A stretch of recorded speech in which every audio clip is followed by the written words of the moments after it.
லூக்கா 17:3 உன் சகோதரன் உனக்கு விரோதமாய் குற்றம் செய்தால் அவனை கடிந்து கொள், அவன் மனஸ்தாபப்பட்டால் அவனுக்கு மன்னிப்பாயாக.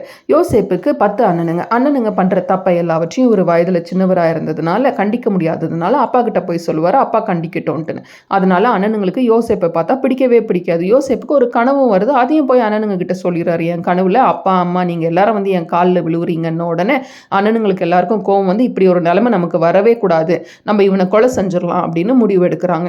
ஒரு நாள் என்ன பண்றாங்க, யோசேப்பை போட்டு நல்லா அடிச்சு ஒரு ஆழமான தண்ணி இல்லாத ஒரு கிணறுல அவனை போட்டுடுறாங்க, அங்கேயே சாவட்டும் அப்படின்ட்டுன்னு. அப்புறம் யோசிக்கிறாங்க, அவன் செத்துட்டா நமக்கு என்ன லாபம் அப்படின்ட்டுன்னு ஒரு 20 வெள்ளிக்காசுக்கு அவனை அடிமையாக வித்துடலாம் அப்படின்ட்டுன்னு அவனை அடிமையாக வித்துட்டு அப்பா கிட்ட போய் சொல்லிடுறாங்க, உன்னோட பையன் செத்துட்டான் அப்படின்ட்டுன்னு.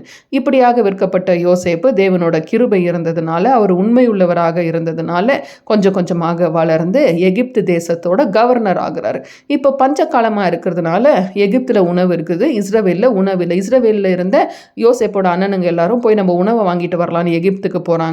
அங்கே போகும்போது யோசேப்பை அவங்க சந்திக்கிறாங்க. ஆனால் அவங்களுக்கு தெரியாது இவர் தான் நம்ம தம்பி அப்படின்னு. ஆனால் யோசேப்புக்கு தெரியும். அதனால அவர் என்ன பண்ணுறாரு, எங்கள் தேசத்தை வேவு பார்க்க வந்தீங்களா, இவங்களை தூக்கி ஜெயிலில் போடுங்க அப்படின்னு ஒரு கட்டளையை கொடுத்துறாரு. இவங்க எல்லாம் ஜெயிலில் இருக்கும்போது அவங்களோட தப்பை அவங்க உணர்றாங்க. எந்த தப்பும் பண்ணாத யோசேப்பை நம்ம அவனை அடித்து அவனை வித்துட்டோம், இன்னைக்கு எந்த தப்பும் பண்ணாமல் நம்ம ஜெயிலில் இருக்கிறோம் அப்படின்னு அவங்களோட தப்பை அவங்க நினைவு கூர்ந்து அதுக்கு மனஸ்தாபப்படுகிறத கவனித்த யோசேப்பு அவங்க இடத்துல சொல்கிறாரு, நான் தான் யோசேப்பு அப்படின்னு சொல்லி அவங்கள மன்னித்து அவங்களுக்கு கொடுக்க வேண்டிய உணவை எல்லாவற்றையும் கொடுத்து அவங்கள அனுப்பி வைக்கிறார்.